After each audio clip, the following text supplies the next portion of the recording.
Let's take a look at some of these plants of acid sites. Dry sandstone that are well drained and poor in nutrients, sometimes thin soil. There's a bunch of characteristic trees and shrubs, many of which, by the way, are in the heath family, Ericaceae, including, for example, sourwood and mountain laurel, various blueberries in the genus Vaccinium, and a wonderful little herb called trailing arbutus. There are some orchids. They have interesting relationships with fungi in the soil that might help them get nutrients from otherwise barren soil, and a few distinctive wildflowers. This is sourwood. Sourwood is a tree called Oxydendrum arboreum. It's a little indistinctive leaf-wise, kind of looks like a cherry. If you chew on the twigs, it does taste sour, and it's famous for having a good nectar source, for being a nectar source for bees, and sourwood honey is a particularly prized type of honey in the Appalachians. Pines. There are several pines in Ohio, hard pines, including this one called scrub pine. We also have pitch pine and shortleaf pine.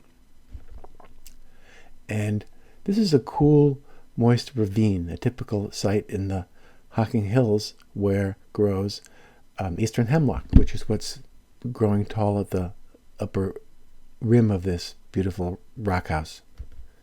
Mountain laurel. It's one of the few broad-leaved evergreens. This is a shrub, and it's in the heath family. Here it is in young fruit. There are a number of different blueberries in the genus Vaccinium. This one is called deerberry, Vaccinium staminium. Trailing arbutus flowers very, very early. It flowers in March and April. It's extremely fragrant. It's one of the first flowers to bloom. It grows on open glade-like hillsides and open spots in the woods. Smilax, or greenbrier, is a woody vine which is a monocot, which is unusual because most of our monocots are herbaceous.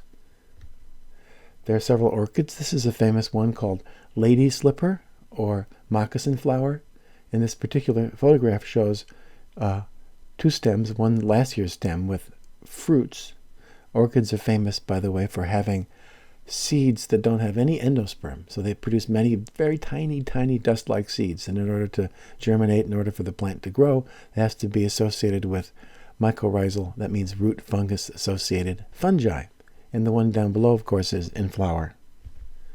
There's several members of the genus Trillium, which are showy monocots that, unlike most members of the former lily family, have sepals and petals that look alike. These ones have sepals and petals that look different. Sepals that look green and petals that look colorful and petal-like.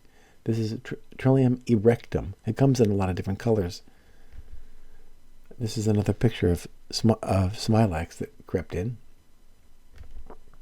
This is a wildflower called bellflower, and it's called Uvularia perfoliata. The specific epithet refers to the fact that the leaves are perfoliate, which means that the base of the leaf wraps around the leaf stalk, so it looks like the leaf stalk is growing through the base of the leaf. So some plants have determinations that of their distribution that are noteworthy, one of which is glaciation.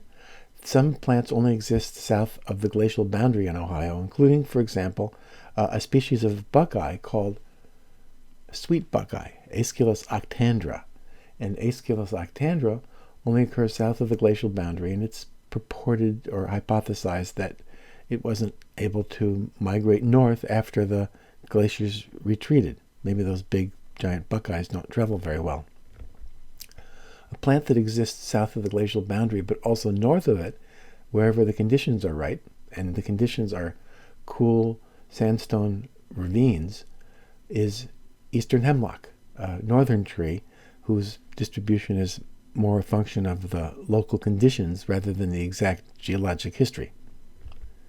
And finally, that Taze River, that river system that swept north across Ohio and then west and south again, and got blocked and eliminated by the glacier.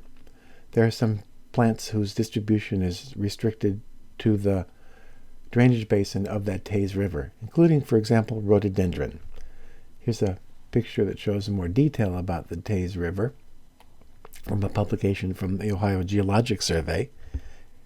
And here's that map again, and here's a picture of that rhododendron again. Let's go on a field trip and find some rhododendron.